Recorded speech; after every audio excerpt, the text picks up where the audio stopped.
If you've been here before, you know what we're doing next. You've all been here before, so you know what we're doing next.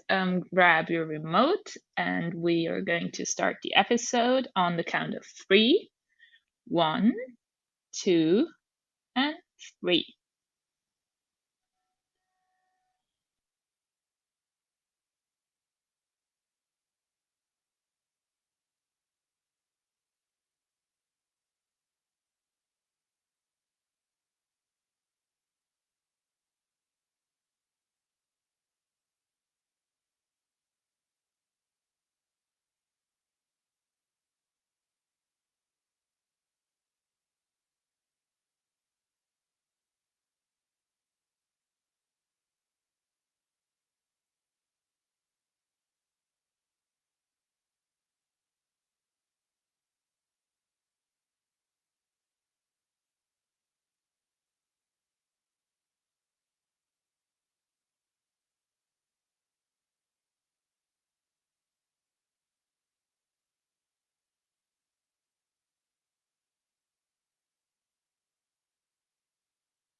I love how they say they have arrived.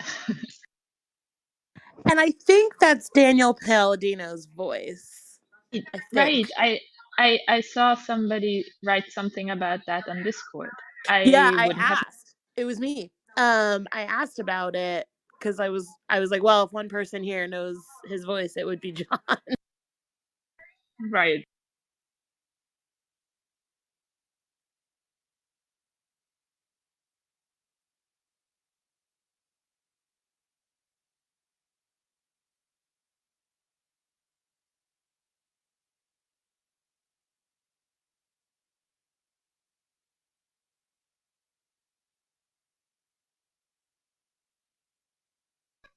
So they even used the joke of Susie's resembling a woman over telephone.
So I guess Simon Says is a famous game in the US.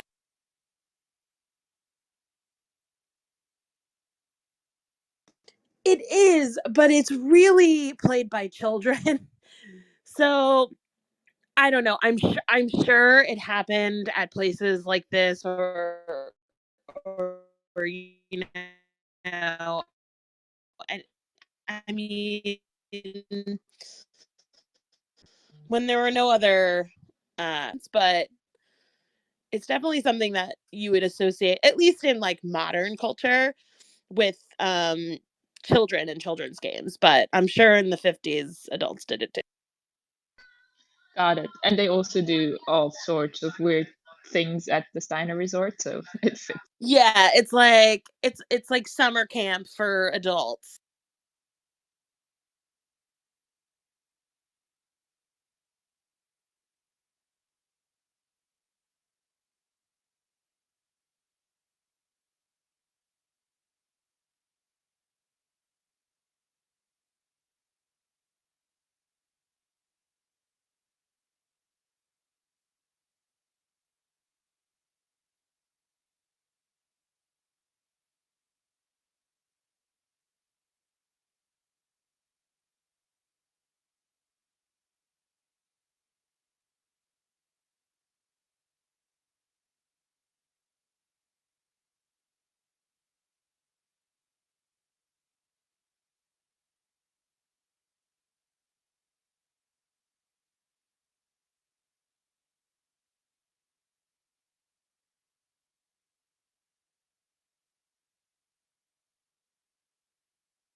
Diana, are you a Benjamin fan?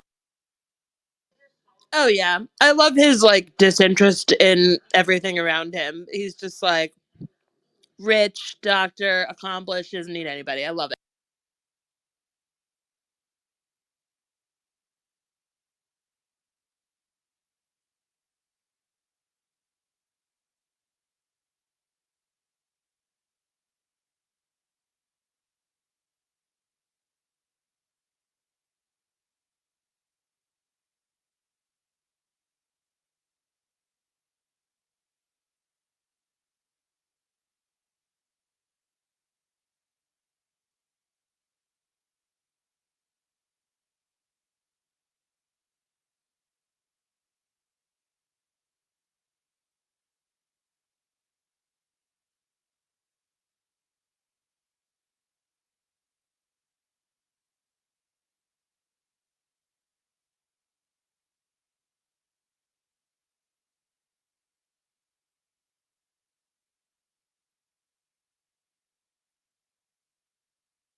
I could see this scene with Joel being a flashback of when before he got to know. Like maybe he was like that. Right.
I'm not a car person, but that car is spectacular.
So the fun fact is that that was a real play that actually was on Broadway.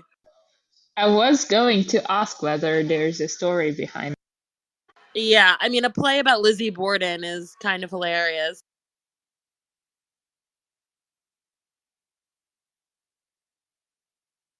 Lizzie Borden basically killed her whole family with an axe, so it's like a pretty tragic story.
I like that the comedy thing doesn't bother him like it bothers Joel, and that she had to tell him, and he reacted fine.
John brought this up last night, and I thought it was really interesting. But um, Hawaii gained their statehood in 1959. So it's kind of interesting that they're doing like this Hawaii. I mean, Hawaiian themed parties are pretty American. But the fact that they became a state that year is kind of interesting. Didn't Mitch also say that when she did her radio bit in the car with Benjamin? Oh yeah, you're right. I did not catch that. Yeah, I did, but I actually haven't made the connection to this party.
So, what'd you think?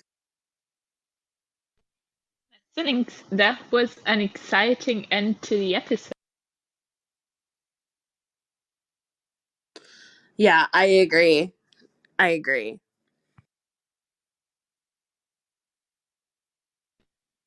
Did you like the episode in Yeah, I like this one. Although on second watch I do see some problems with it, but like I think I really like the scenery. Like I like you know, the resort has all the trappings of like 1950s vacation culture, which I think is really interesting and fun.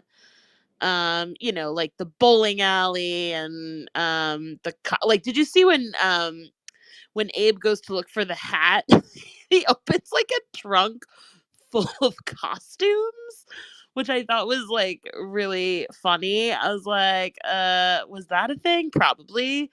Um so yeah, I enjoy all the trappings of it, and the lake and the bathing suits and the outfits and all of that. I liked when they went back to the city too. It's like showing New York City in the summer without all of the garbage and grime that it happens to have during the summer was kind of nice. But yeah, and like that car ride shot of Midge and Ben going back to the city was actually really beautiful. But I was listening to a podcast. Gilmore Guys covered Marvelous Mrs. Maisel as well, and something they pointed out about this episode, which I didn't think of on the first watch, was that Midge literally could not care less about getting gigs over the summer, like as evidenced by um planning to go to the Catskills with her family, and basically being a teenager and going with her family, and sort of leaves Susie in that kind of lurch, like, what do you mean, like, all these other comics are going to be playing all the summer and like doing gigs and you're not, like, that just puts us in a terrible position, and she doesn't seem to care that much. But the very second that the Revlon counter opens up at B. Altman, she like moves heaven and earth to get there. And I kind of think that is interesting that I'm sort of wondering, does Midge care a lot about taking gigs? I mean, ostensibly she does, but her reaction to the B. Altman thing was a little bit over the top. And I understand also it was to get her and Ben in a car together, but also, I don't know, it just seemed a little far fetched. Like, there could have been lots of reasons why they got back to the city. Maybe it was a gig. So there's like, I think it's funny and I think it's entertaining, but like, if you really think about it, there's kind of an issue there. Um, I also was really preoccupied with how late B. Altman would stay open in the 50s in the summer, because I'm like, if she's starting a shift at 3 p.m., wouldn't she be done at 6? And that's only a 3-hour shift. And that doesn't make any sense. I was just sort of like thinking too hard about it. Um, but yeah, overall, I really like this episode. Yeah, that's very interesting. I like the episodes in the Catskills because just because of the fact that Abe is enjoying himself so much, because just watching him having a good time i- is nice. And I hadn't thought of that, what you pointed out, Diana. That's very interesting. Yeah, and it I wasn't guess it I don't know. it wasn't my observation. I heard it on this podcast and I was like, "Oh my god, they're so right." Like, I didn't even put that together because it's so entertaining that I didn't think it through. Yeah, maybe it's because Midge doesn't really plan her gigs. I mean, she has Susie for that, and she didn't even consider telling Susie that she was going to go to the Catskills. It's not even a question for her. Um, but then she does a sort of bit when she's with the other girls and Benjamin walks by. She riffs in the car when she's with Benjamin, so she just takes every opportunity to do some sort of comedy sketch.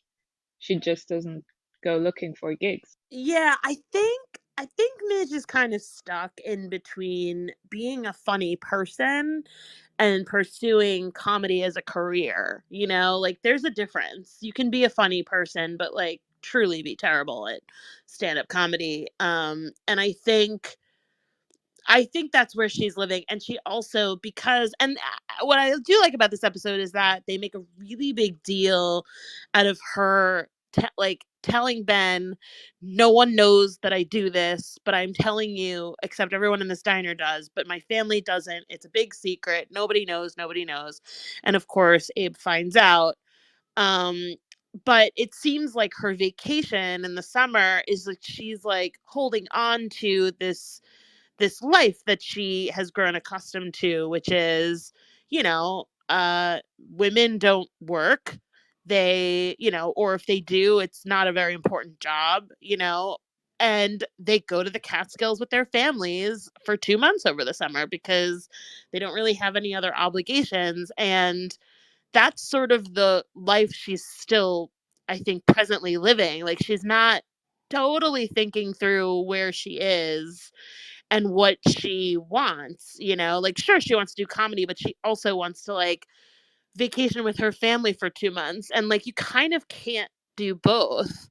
um and the other thing that's really interesting about and I'm sure Nancy could speak to this, is that, the Borscht Belt, as they call it, the Catskills are, a great escape from New York City. It's only like 2 hours away, if that. It's not that far.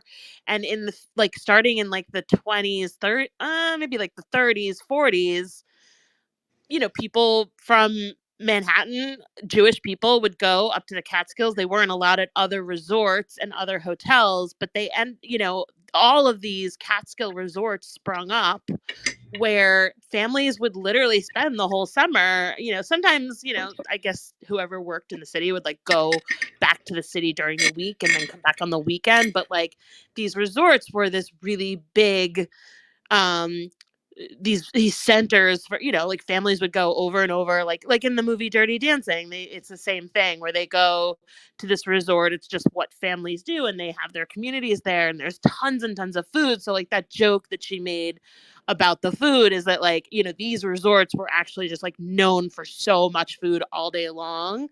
And so that's why they called it the Borscht Belt, because, that like it was Jewish, and it was also centered on food and activities, and entertainment was a huge part of it. And, stand-up comedians would cycle through all of the resorts like all the time. So she ends up at the Concord, which is a hotel, but, the reality is that there would have been a steady lineup of stand-up comedians coming to the Steiner Resort as well. And the fact that they don't put those two things together, that she's a stand-up comic, she's in a place where stand-up comics would come through, is kind of weird to me. And I think they are making a decision to say no. Like, this is Midge Maisel trying to live two lives. Like where she's at Steiner, she's not a comic, she's just Midge Maisel. But they don't even include any stand-up comics coming through, as entertainment at the Steiner, to like sort of make that dichotomy and like make that evident. So I'm not really sure like why we don't see a stand-up comic at the resort, because it would have happened 100%. Like, there would have been a comic there at some point. All sorts of entertainment, singers, bands, comics, they would all just get booked like crazy all over the Catskills. And, there were many resorts. I mean, I don't even know how many, but many. So Just I the don't point know. It's too. interesting. Just the point too that Abe wound up at the Concord purely by accident, and he may or may not have been having a good time at Steiner, because he once the Maisels got there, he was just like, I want to get out of here. Yeah. I need to get away from him. And that was the whole thing. It was Polynesian Day, and he didn't want to go deal with Moishe and or his wife Shirley. And so he went out to take a walk, and apparently um, the other hotel where Midge was, the Concord, was not that far of a walk, so he ended up there, unbeknownst that Midge was going there to perform. So that was all like, yeah, kind of spur of the moment deal that Midge regret. Well, the rest is history at that point. And yes, everything she said about the resorts, like the Jews were pretty much banned from going to a lot of the nicer hotels in the city.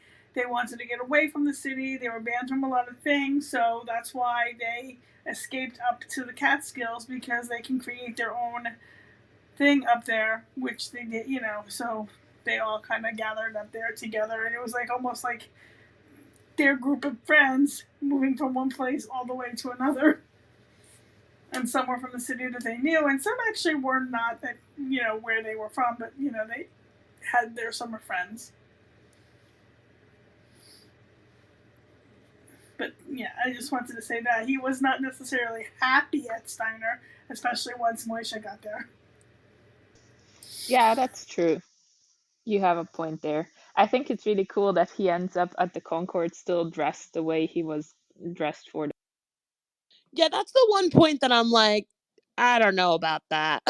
Like, wouldn't he have changed? I think he Would was they just have let pissed. him in? I think he was just still pissed.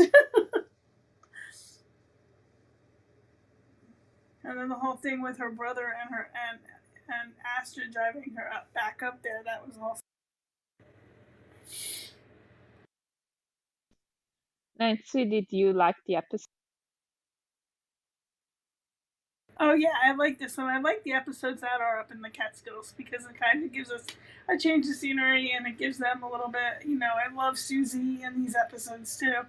She's like, you know, and then when Midge went to the city, she never even told Susie. So that's a whole other, you know. We're supposed to get you gigs, and you're not even here, and you don't even tell me. Yeah, I like Susie the and the cats. plunge. Oh, go ahead. Go ahead. No, I was just saying Susie and the plunger, the perfect. Yeah, exactly. It's almost like the only thing she can depend on at this point. Poor Susie. I like the Catskills episodes too, and I like them better than the Paris episodes because I I appreciate that we're getting another very real life take, however flawed it is, but a very real life piece of culture that like the Maisels, if they existed, would absolutely be a part of. Like not every New Yorker was like flying off to France. Yeah, But it like the I like that they like, put that in because it is super real and it is super, realistic that they would go to the Catskills in the summer. the France thing kind of did seem a little bit contrived to me, like, you Yes. know, like just sudden. The Catskills is an annual rite of passage, so to speak. So that didn't seem as contrived for them to go to the Catskills. Like the Paris thing seems to be like, okay, I'm just gonna fly to Paris, and then Midge goes with them and drops everything in her life, you know, and leaves her kids to whoever or to Zelda. Just goes, and I'm like, okay, no, you know, that's not really what you know. That was not a normal occurrence unless you were really, really wealthy. Yeah, and I don't know, I just like it. I just like it more. And I also something else I really liked in this episode that I noticed is that Rose does say to Abe, like, look, I'll deal with the Maisels. Like, you go do whatever you want. Like, stay here, relax. I don't think season one Rose would have done that. So I do appreciate that they kind of took the Paris episode where they come to an understanding about where they are in their marriage and they pull it through this, where she's like, you know what? This is a partnership. I'll handle them. You do what you need to do. Like, I'll, like we'll reconvene later. I just don't think season one Rose would have been fine with him like bailing. I think she would have been like, "What are you doing? Like, we need to show up together, and how will it look?" And blah blah blah. Like, but she seems so relaxed and just happy to go to the party and handle them. It's so interesting, and I like that.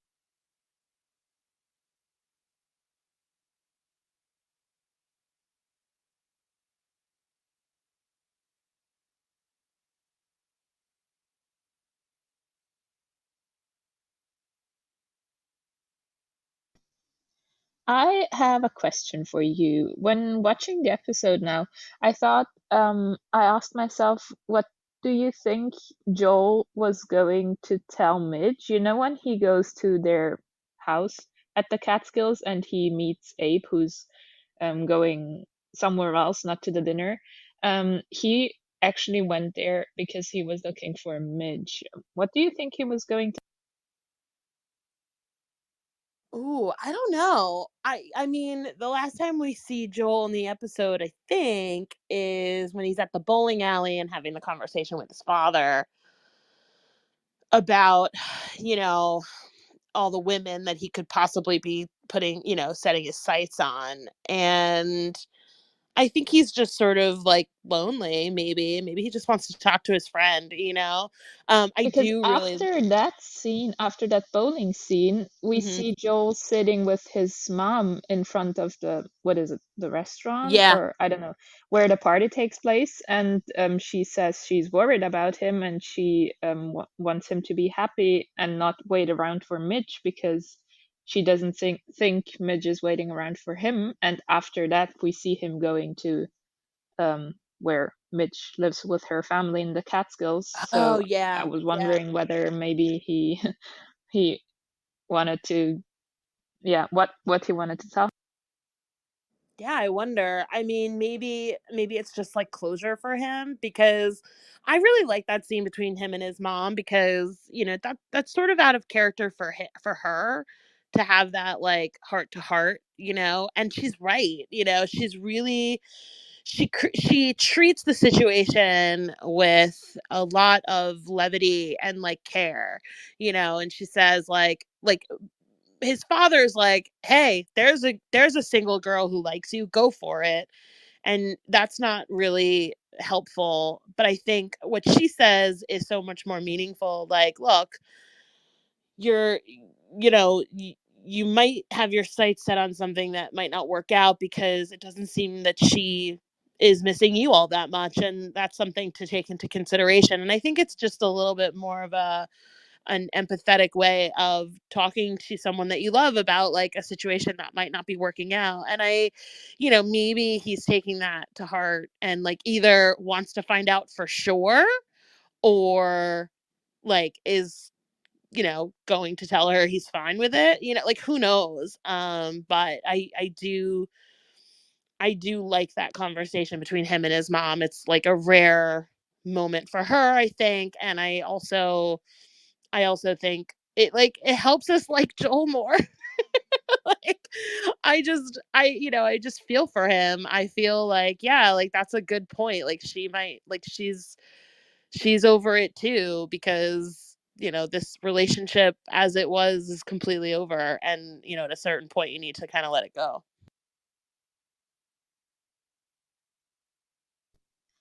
I'm sorry I interrupted you before, Diana. Did you want to say something about the bowling? Oh no, I was going to say exactly what you said about the scene with him and his mom. Like how great that was. Yeah, it actually sounds weird hearing those words coming out of her mouth because it's such an unusual tone for her, but it definitely is a very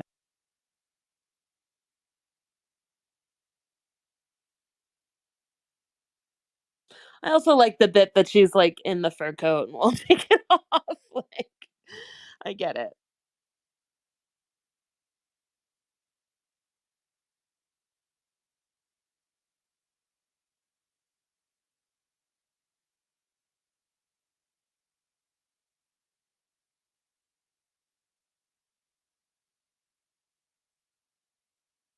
There was another part with when Moisha is on the phone and like has the whole bit with like him and Abe and yelling into the phone.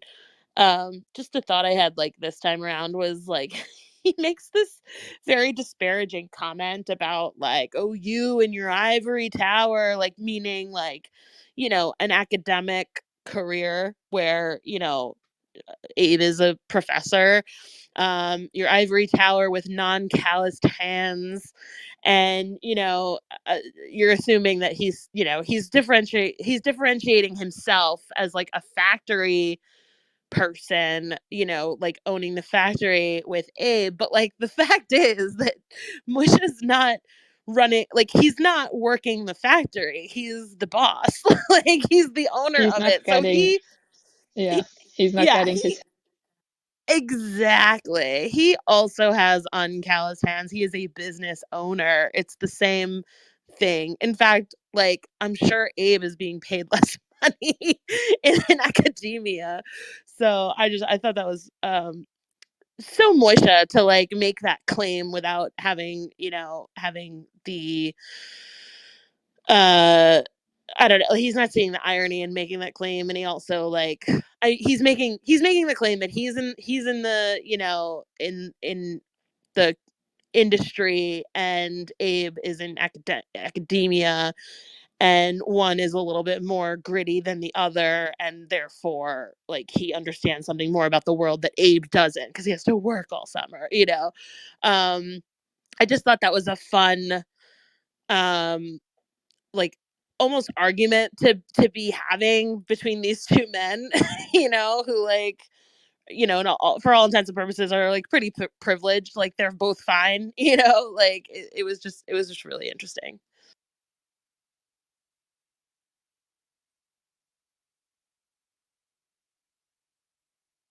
Does anybody on the beanbags have anything that they'd like to add?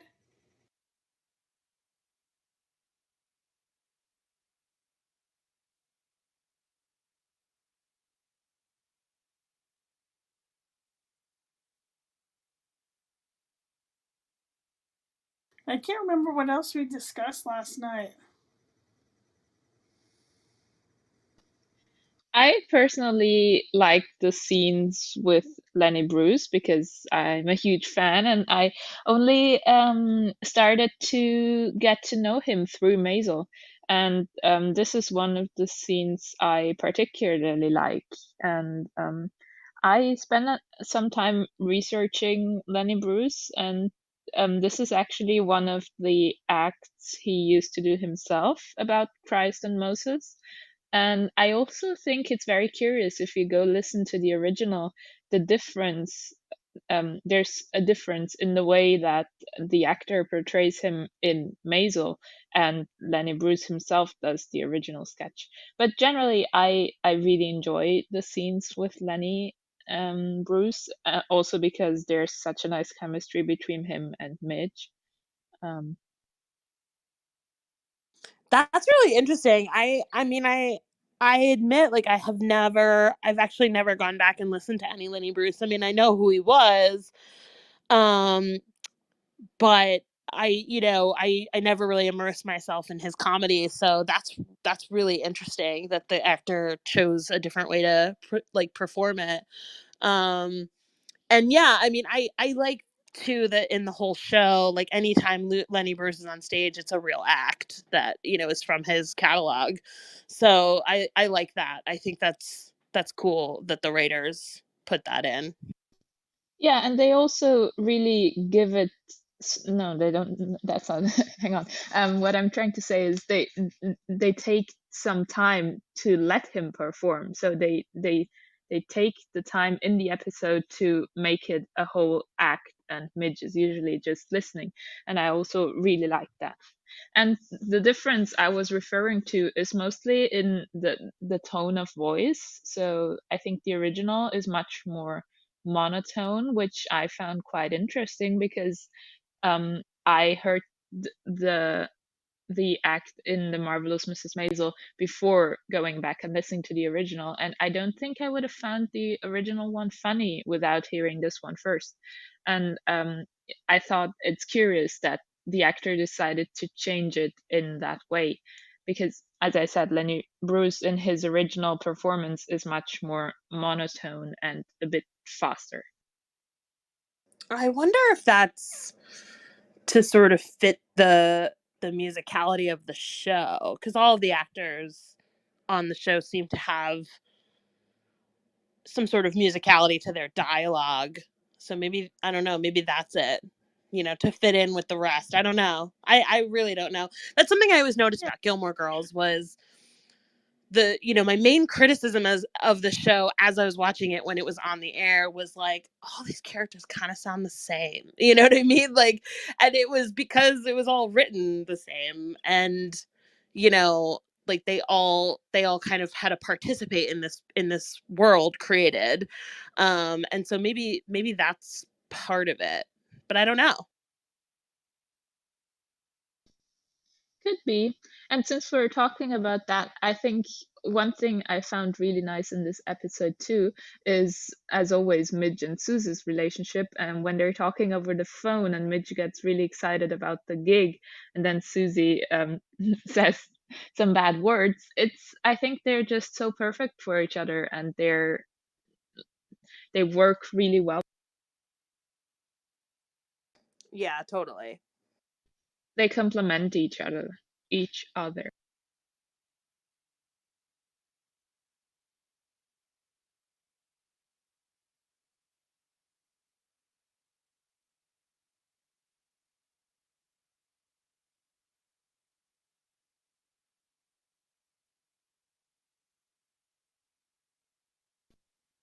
Is there anything else in the episode you wanted to talk? I think I'm good unless anyone else wants to come up and discuss something. I thought this one was fun. We did talk a little bit last night about Abe in the end, and how disappointed he seems, but my thesis is that I think he's kind of proud of her, and I'm just I really truly don't remember what happens next. I did watch it when it came out. This is a few years ago at this point, but I kind of feel like Abe might be proud of her in on some level. Maybe embarrassed, but also a little bit like, huh, she's really good at this. And so I'm wondering what happens next. I truly don't remember. Yeah, at this point, I wouldn't actually say that he seems disappointed. To me, he seems very shocked, but it's more a mixture of anger and not really knowing what to feel. That's how I'm reading. Yeah, I agree with that. I think it's shock more than anything. And, I mean, I think that's a big moment for any parent when you realize that your child is doing something that you didn't expect they would do, or really good at something that you didn't see for their future. Like, who knows? I kind of feel like that's the moment that Abe is going through, and he doesn't know how to handle it. um so yeah, one thing too is he says, "I'm taking you home," and they get in the car, and I guess they're going back to the city. That was Or they could go my back to question. the other resort, and I can't think of the name of it. Like the Yeah, resort. but like he walked over, so I feel like they walked back to the resort, got in the car, and he's taking her home to the city. Yeah, and that's true. He did walk over, so I'm like, I don't know why the car was so close. Yeah, I mean, I think they probably just walked back and just got in the car. I can't say where they're going because that would be a spoiler. But when Midge is driving back to the resort with her brother and Astrid, she does ask them to drop her off at the Concord.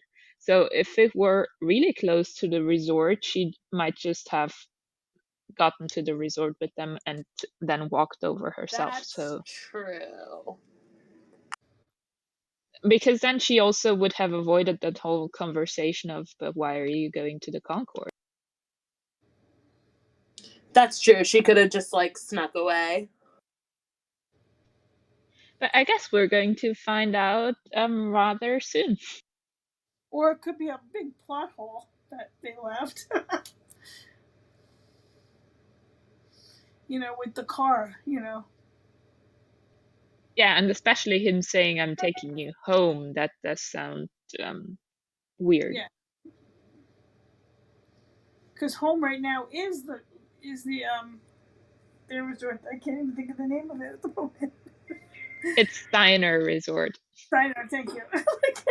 Blank. Yeah, I think home is for those 2 months Steiner, but why, if he walked there, why is he driving? It's like, You know, that's a big plot hole too. Unless he did drive over, I don't know. They show him walking over, but he could have gotten in the car too, I guess. Well, and if he truly is mad, I could see any father being like, I'm taking you home. You don't get to be here anymore, type of thing. Like, you get to go back to, to sweaty, smelly New York City while we stay at the resort at the, in the Catskills. Diana, tell us how you feel about New York in the summer. Oh my God, it is the worst. It's literally the worst. It's so terrible. I Like, I know. can't. I'm just kidding. But do you like winter New York any better, Diana? Oh my God. I would be the person who leaves for the summer and goes, and a lot of people do, like, still, like, I said this last week, I think, but I have friends who still go, like, my friends' in-laws met at the Catskills. They are a Jewish family, and they met at a lake, in a lake town, not a resort, but a lake town on a right on a lake, right near Woodstock, New York. And they still go, like, she and her husband and their children go up to that lake house, and it's been in the family for decades, and that's just kind of how it is. And they spend the whole summer there, and I would too if it was mine, because it's decidedly cooler in temperature, and it's just kind of nice, and you get some space and fresh air, and that is just not a thing that you get in the summer in New York. I've made a mental note. If I can avoid it, I'm not going to come to New York during. Yeah, come in the spring or the fall, but no other. I mean, in the winter it can get a little bit brutal because it gets very windy, but I like it here in the winter, but there's not a ton to do outside. So spring or fall is the go-to. I would prefer fall over spring, but either of those seasons tend to work out for visitors. Noted.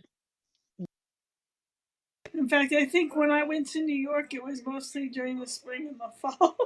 When I went, it was growing up. I Yeah. went to. That's I I mean did we go a few times in the summer, but it's just Yeah, the summer just gets way too hot. And I like remember when I first started working, I worked with someone who was from California, and we both started at our jobs in the fall, and then it got cold, and she was like, "Oh my God, it's so cold here."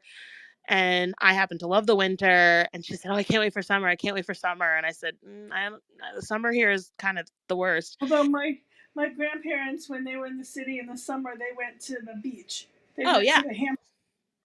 That's another place to go. Oh yeah, I mean the Hamptons, like the Rockaways, like all the, like, Long Beach, all the beach, Long Island, all the beaches. Yeah. I mean that's what everybody does, is they escape if they can, but not everybody can. And yeah, I summered in the Hamptons. Yes, I did. so nice. Uh, yeah, my grandparents had a house or an apartment there, but it's just like I wish I could go there now, but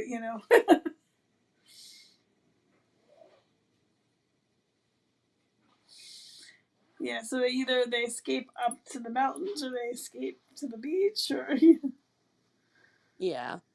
Yeah. Just getting away from the smell of garbage is great.